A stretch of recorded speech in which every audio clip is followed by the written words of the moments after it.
Hello viewers and welcome to Science TV Prime News. You are with me, RUTH WAIRIMU, with my sign language interpreter doing the voicing, Tobias Omondi. Now on to the news.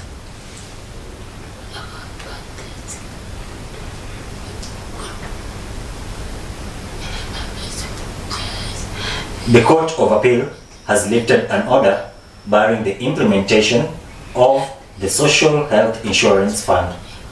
A three-judge bench composed of Justices Patrick Kiage, Pauline Nyamweya, and Ngenye Masharia directed that certain provisions remain suspended pending the hearing and the determination of the appeal that was filed by the state.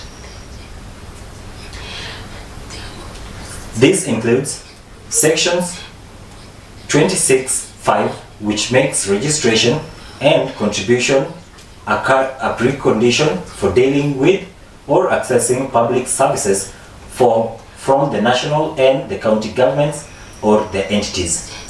Section 27(4), which provides that a person shall only access healthcare services where their contributions to the Social Health Insurance Fund are up to date and active, also remains suspended.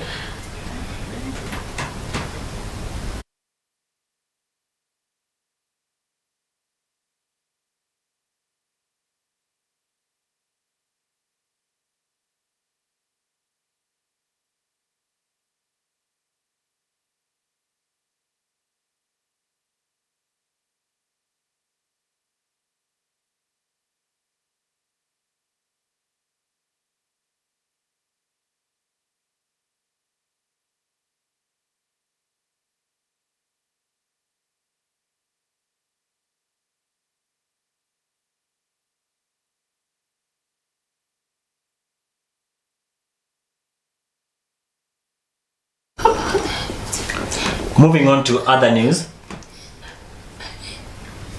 Women leaders, led by Presidential Advisor on Women Rights, Harriet Shigai, are concerned by the rising number of femicide cases in the country. The leaders have now called for the establishment of legislations to regulate social media, as it has been used to perpetrate some of the recent cases. This comes in the wake of the murders of Starlet Wahu and Rita Waeni in Nairobi.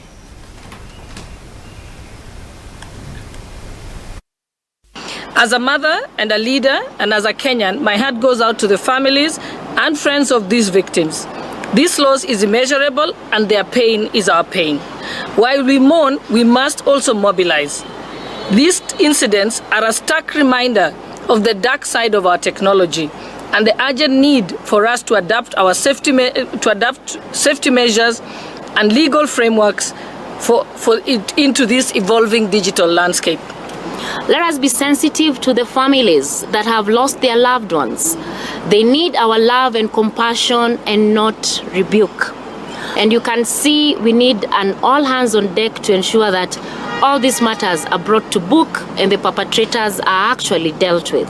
The way media reports murder as intimate partner violence as a crime of passion. There is no crime of passion. There is no passion in murder. So media has to also have a way in which you report issues of intimate partner violence, really, so that we are not sexualizing murder of women. These people who are killing our girls, they are using drugs, whereby publicly the name is Mchele. And for that case, we are really working hand in hand with Pharmacy and Poisons Board as Cambridge as an institution, whereby it's supposed to put rampant measures to pharmacies, whereby they should not give out those drugs.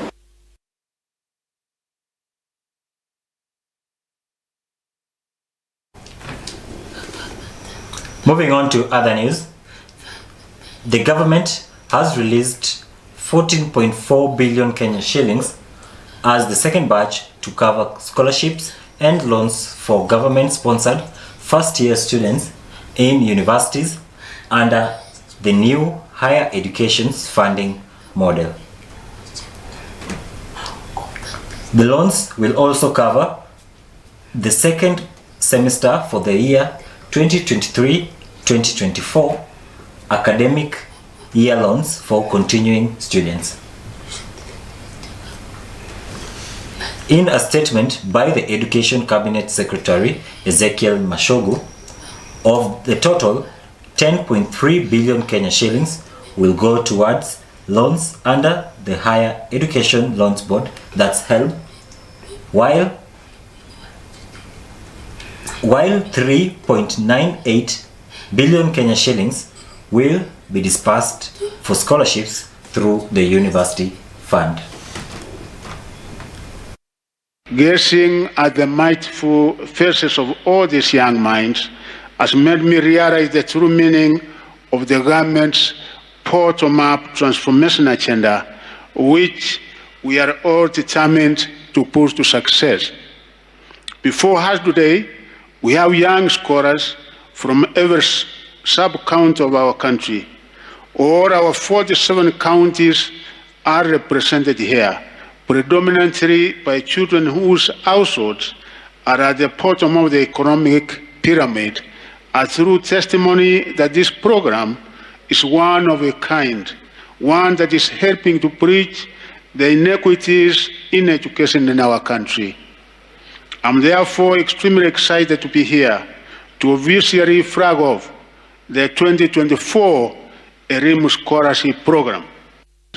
We are about to launch today means that the government is going to give hope to 52,000 runners across the country. Without doubt, the program is the greatest demonstration of the fact that education has the capacity to break the intergenerational cycle of poverty. I would want to confirm that our own applicants with the WAIRIMU scholars were more than 93,000. We've taken care of less than 15%. So we still have a huge demand out there. I would urge all other partners that they can tap into this particular pool of children who require that particular support as we move forward. Moving on to other news. The national government ambitious affordable housing project in Kakamega is on course with the first phase of 220 units currently at 20% progress. The National Government Coordination Secretariat, that the NGCS, from the Office of the Prime Cabinet Secretary, Ministry of Foreign and Diaspora Affairs, inspected the construction of the 473 million shilling units at the Milimani estate during their fact-finding mission in Kakamega in order to strengthen government coordination for effective service delivery. Speaking during the site visit, Western Region Affordable Housing Lead Polycarp Onyango said that the government is targeting to construct at least 20,000 units in the county, which includes hostels for university students at different places. We have 60 units of studios for bed-sitters. We have 100 units of 2-bedroom. So and also we have 20 units of 1 bedroom. So far so good. The status of the project, we are at 20%, though we are a bit behind schedule by about 9%. So we are average 20%. We started the project in September, and we expect the contract period is actually exactly 1 year. We intend to finish by the course of this year, 18th of September 2024. So currently we have got 108 workers. We've got 29 skilled, we've got 75 unskilled. we've got 4 staff.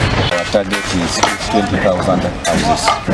That includes working out hostels for the universities that are in the county, scattered across the county. Yeah, and the Vihiga is 10,000, Bungoma 20,000, Busia 10,000. So those are the targets that we've been given. So this is just one of the projects. Many more will emerge based on how fast we access the land.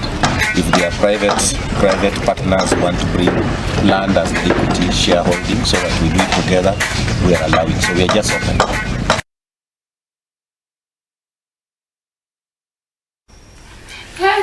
And that story brings us to our first commercial break, and we'll be back with more news.